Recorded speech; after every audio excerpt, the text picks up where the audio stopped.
हरे कृष्णा, राधे राधे। आज हम आपको माघ मास का 6वां अध्याय सुनाएंगे।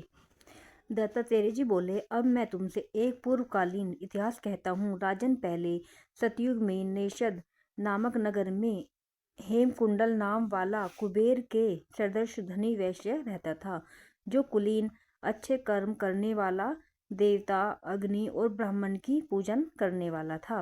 वह खेती तथा विशेष खरीद बिक्री का व्यापार करता था। वह गौ, घोड़े, भैंस आदि का पालन करता था और दूध, दही, छाछ, गोमय, घास, लकड़ी, फल, मूल, नमक, पीपल, धान्य, साग, तेल, अनेक प्रकार के वस्त्र, धातु, गुड़, चीनी आदि अनेक वस्तु बेचा करता था। उसने इस प्रकार बहुत सा धन इकट्ठा कर लिया। बुढ़ापा आने पर वह सोचने लगा कि संसार क्षणिक है। उस धन के 6ठे भाग से उसने धर्म के काम किए। भगवान विष्णु का मंदिर, शिवालय बनवाया, समुद्र सदृश तालाब, बावड़ी खुदवाए, बेर, पीपल, आम, जामुन, नीम आदि के जंगल तथा सुंदर बगीचे लगवाए। सूर्योदय से सूर्यास्त तक वह दान करता था। नगर के चारों ओर उसने सुंदर प्याऊ भी लगवाए। हे राजन, पुराणों में जो प्रसिद्ध दान थे वह नित्य प्रति किए। तदंतर वह पापों का प्रायश्चित कर देवता तथा तिथि पूजन में लगा रहता है। हे राजन, इस तरह सदाचार करते हुए उसके यहाँ 2 पुत्र उत्पन्न हुए, जिनका नाम उसने कुंडल और विकुंडल रखा। तत्पश्चात वह वैश्य अपने पुत्रों पर गृहस्थी का भार छोड़कर स्वयं भगवान की तपस्या करने के लिए वन चला गया। गोविंद की तपस्या में अपने शरीर को क्रश करके विष्णु लोक को प्राप्त हुआ।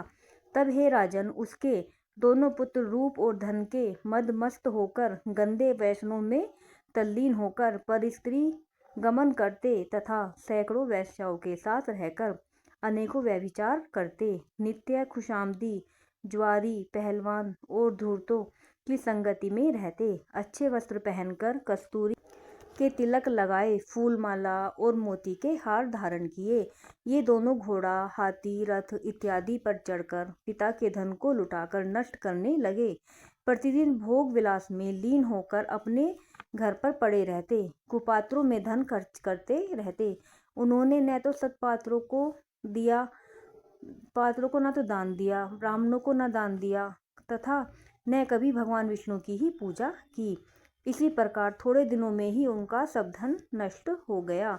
इतना ही नहीं, बल्कि वे अति दरिद्री और दुखी हो गए। भूख और प्यास से दुखी होकर शोक में पड़ गए। जब वे उनके पास कोई भोजन का साधन न रहा हो तो उनके सगे संबंधियों एवं भाई बंधु इत्यादि उनका साथ छोड़कर अलग हट गए और नगर में उनकी बुराई होने लगी। हे राजन, उन दोनों ने नगर में चोरी करना आरंभ कर दिया और लोग लाज के भय से दुखी होकर वन में रहने लगे और वहां पर ये मूर्ख बानों से पक्षियों, मृग, खरगोश, शल्लक, गोधा आदि हिंसक पशुओं को मारकर खाते। वे बड़े बलवान भीलों के साथ सदैव शिकार करते रहते। इस प्रकार मांस का ही भोजन करते हुए ये पापी एक समय पर्वत पर गए।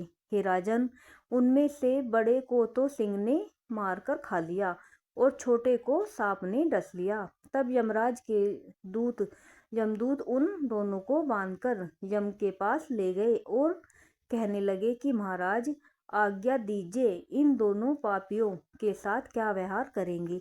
राधे राधे।